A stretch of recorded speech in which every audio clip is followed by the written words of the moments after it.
Taking your time, coming to speak to a man who is on his way to retirement. My name is Ronald. At 9, I learned how to swim, and I learned to swim in the waters of the Nile River.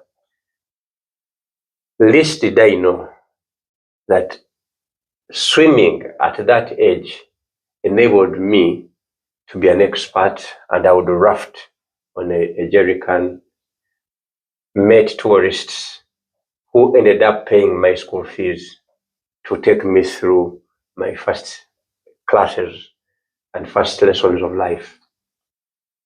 I left Uganda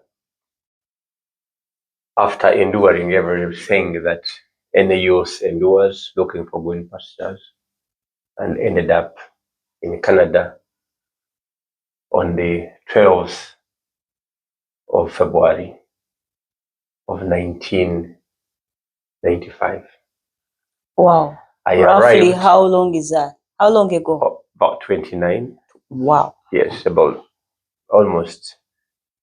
And I came at a time when I'd never known anything about a winter. At that time, the biggest artist who had an impact in the world was Michael Jackson. So I thought it would be good for me to arrive dressed like Michael Jackson in Canada. I know Michael Jackson. It was such a shock that from the plane to the airport, we were in 0 degrees. Wow. I almost wanted to go back because I was wearing a silk shirt, a silk jacket, and a silk trouser. How old were you then? I was in my 20s. Okay. But it was such a challenge for me because that was the first shock I got in my life. Weather. Wow. I just couldn't imagine how I would survive where the temperatures that I've never even thought about. 0 degrees. I knew about Canada. I'd read in my school about the prairies, about the Rockies, because we had the British system where I came from, but I'd never got in touch with real life. So my first real life was the temperature. Temperature below the sea level. Below the temperature, below what I was used to back in the tropics. So I went through school. I succeeded. Good. But I did not forget the poverty back home. In a period of 10 years, I was able to help my siblings to go all over the world so that they could be able to do better than what I've done. I'm proud to say my siblings are in the States, are in Australia, in Europe, South Africa. So this enabled to create a stable family back in my village. I'm proud to say I now have a grandmother who is 107 years. Good health. This year, in very good health. I have a father who is 85 years. This won't have happened because we have broken health systems back home, but because we have everybody bringing money together from different parts of the world, and without feeling what we are sending back home, we're able to support family. And this is what is going to be the center of my discussion. Okay. I'm talking about with the people who are in places where we have been able to know much more about economy, to know about integrity, to know about financial management, that are supposed to carry this back home and educate our people how to manage their monies. When you first come here after the global shock of weather, it is how to manage your money. Everybody's credit cards get blown up. People end up with telephone bills they cannot pay and things like that. So this is one of the issues that affect all of us when we just come into this country. You come to this land, before you get to credit card, we have accommodation, we have food, we have actually accommodation goes hand in hand with shelter. And then before you get credit card, you're thinking about a job. Now, before 20 years ago, there was no issue. There was a problem with how to process the migration. The system had not been yet well integrated Yes. to handle issues of migration. So it was one case after another case. And also, we had the least number of people coming from the global south. Most of the people were neighboring countries, Yes. like from Mexico. South America, that, and then people from the islands who came from Jamaica and the neighboring islands. So there wasn't really a big issue on migration from the global south. But as time went on and as situation deteriorated in most of these countries, people started coming to Canada. And when they came to Canada, systems started falling in places that wasn't before. For instance, there was never a problem with shelter. There was not a problem of food. Every corner of the street, they were always looking for somebody to do a job. So we didn't have that problem. That problem is now new.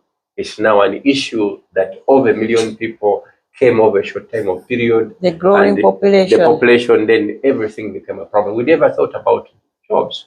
For instance, I did 2 jobs when I was going to school. I was walking dogs in the city, and I was working with the dry cleaners, and they paid me so well. Then I added another job as I needed more money. I became a security guard, and that took me through university. Did you have qualifications to do these jobs then? You didn't need to do the job. The first thing I went to do a job, when I was looking for a job, it was dog walking and a dog house. And I was asked if I knew how to look after a dog. Because in Africa, we always live with dogs. I said, yes, I could. He said, how many dogs can you take care of in an hour? I said, about 4. And that I failed the exams. Because here, looking after a dog, caring dog, cleaning it, shampooing it, so I learned that, I went back and did my research before going for a job. So this is an advice to the young people, or the people, that before you go to do something, go and do a research, or before you meet somebody, go and do research about that person. Inform because yourself. The most important questions are the simplest questions that have the simplest answers. Yeah. So I was very fortunate that after my school in Canada, I got a job with the World Bank. This changed my scope of thinking. I was in charge of research. I was in charge of organizing events globally.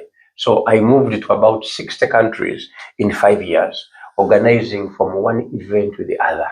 And this was very, very important for me.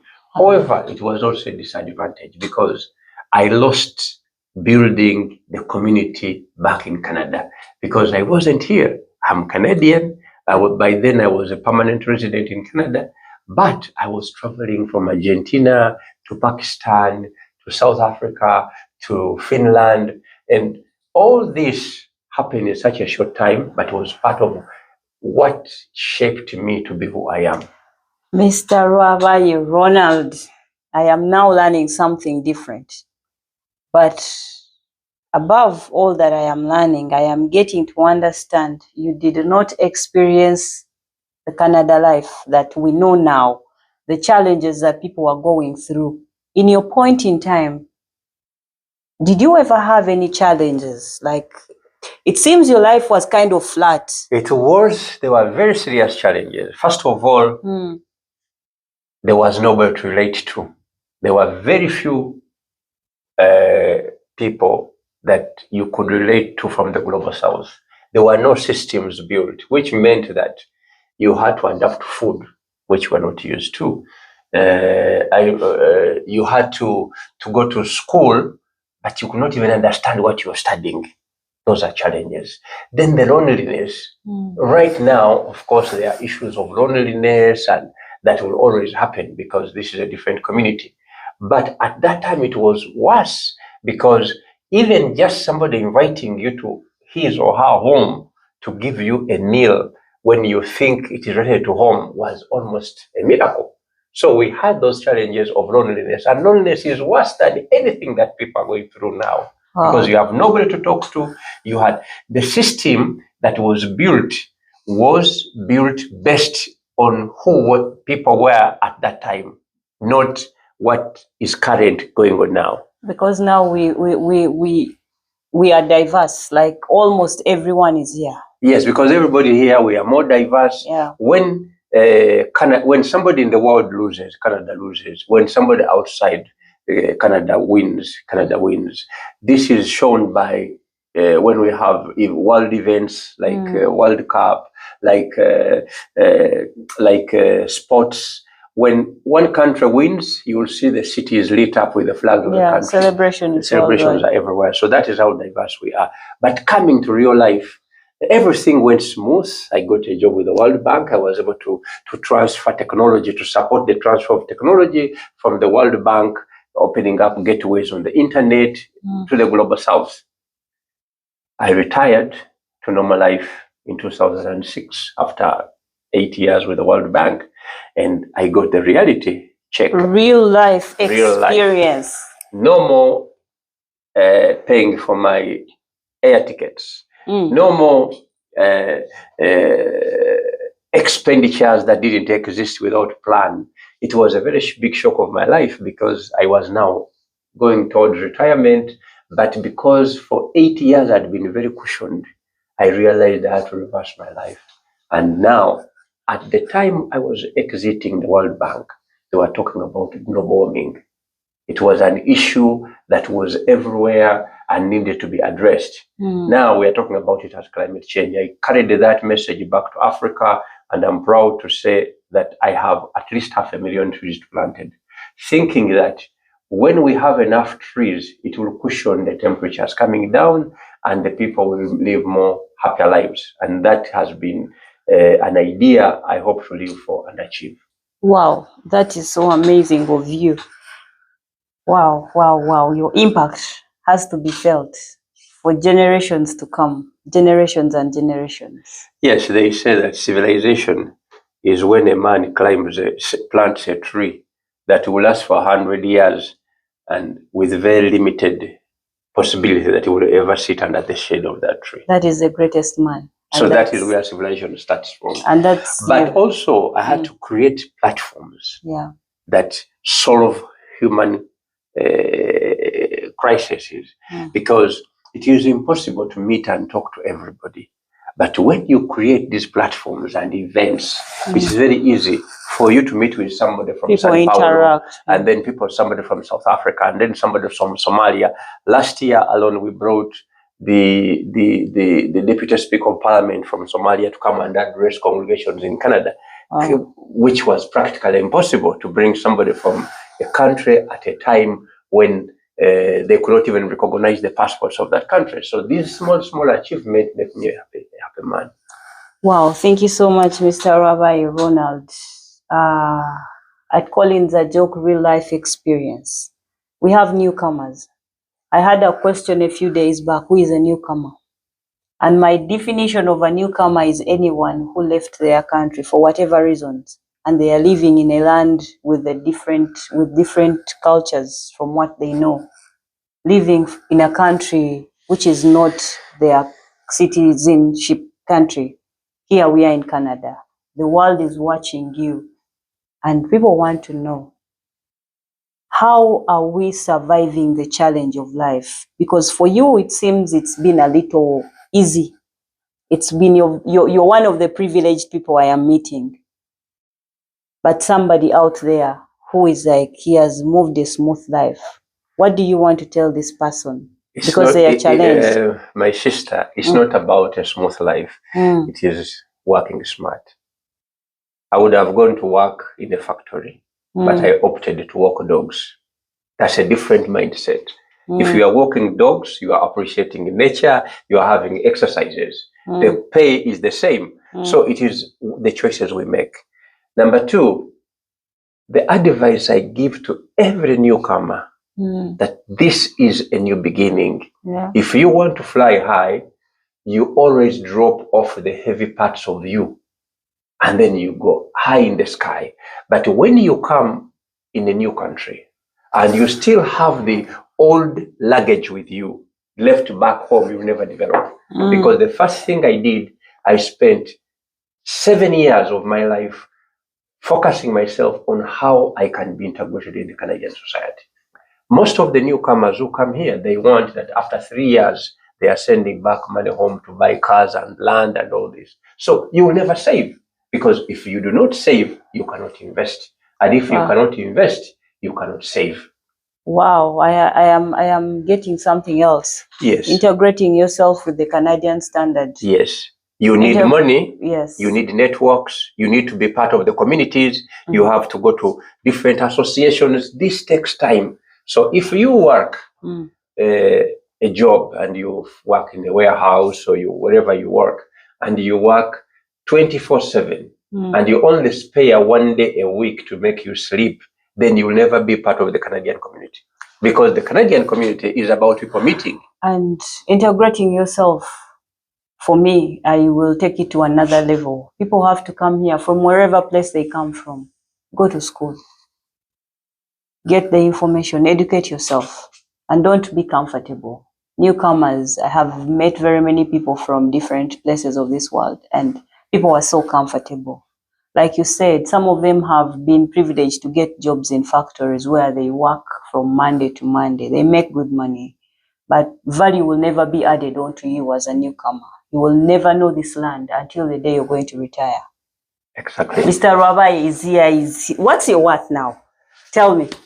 Before we talk about my worth, because I wanted to bring this. You retired at the right time, and right today, you are still in service. The whole world is benefiting from you. I am seeing the second international post-COVID pandemic conference. He is the mastermind, and someone out there is thinking about retiring. They are working 24/7. You retired, but you're still having an impact, not only to this community, the Canadian community, but to the entire world. I will tell you a small story. What you do in your lifetime and what you take as your fun decides what you do and who you are. Yeah. My stint at the World Bank, I was part of research and organizing events. So even when I went through the retirement, I couldn't do something else. With my background that I started, I got I was able to go to school because tourists came and found me swimming, and like the way I was swimming, I dived in tourism. Someone learned how to swim. Yes, I learned how to swim at 9, and by entertaining tourists, I was able to get the money to take me through school. Now, how do you forget where you came from? Not possible. So I went back home, bought land, and built a hotel. Building a hotel, I'm supporting tourism.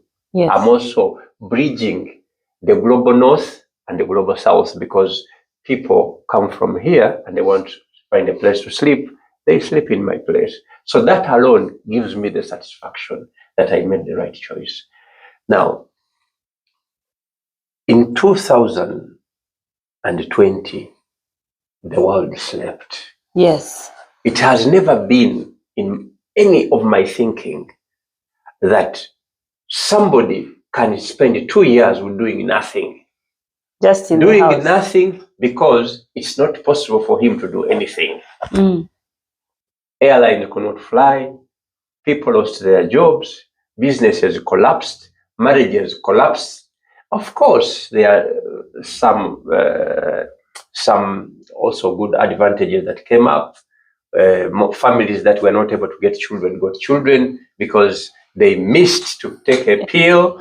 Then they had quality time, they had quality time, but also it was the first time that some families knew each other. Staying for long. And it also has its own disadvantages. So we have this issue that people came to become family for the first time, but also came to land their houses because now they had time to paint, to build, landscape their homes in certain places. But this got into my mind and said, what is it that we can do that we cannot allow the world to sleep again for 2 years? Who knows what was going to happen? Because after this, probably the next pandemic will blow us for 10 years. It will create in humanity will be erased because of a pandemic.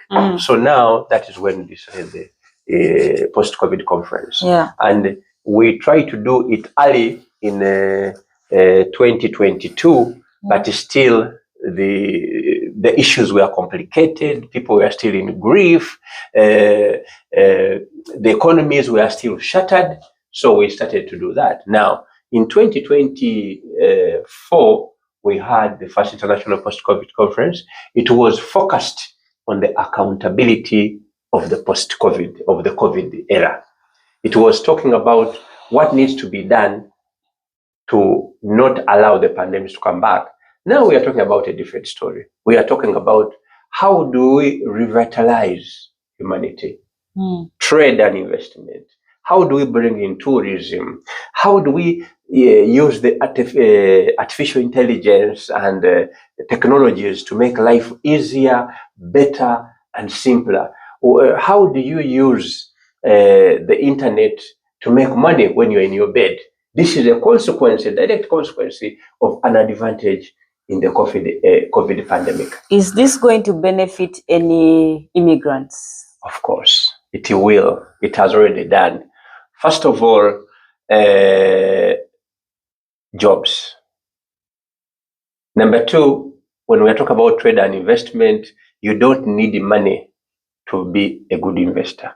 You need a brain, you need credibility, you need integrity, and you need focus. Mr. Rabbi Ronald, I can never get enough of you. The post-COVID pandemic. Every time we see the word COVID, it brings memory, too much memory. But at Collins a Joke real life experience, we have great people, we have great speakers. I am going to be part of that conference. I'll be there because I know I am meeting great people, great connection. And usually we have this, that let's go out, let's meet people, let's talk to people. I brought Mr. Rabbi Ronald for us to know there are places we can go to and meet people of integrity, people who are going to add value onto us.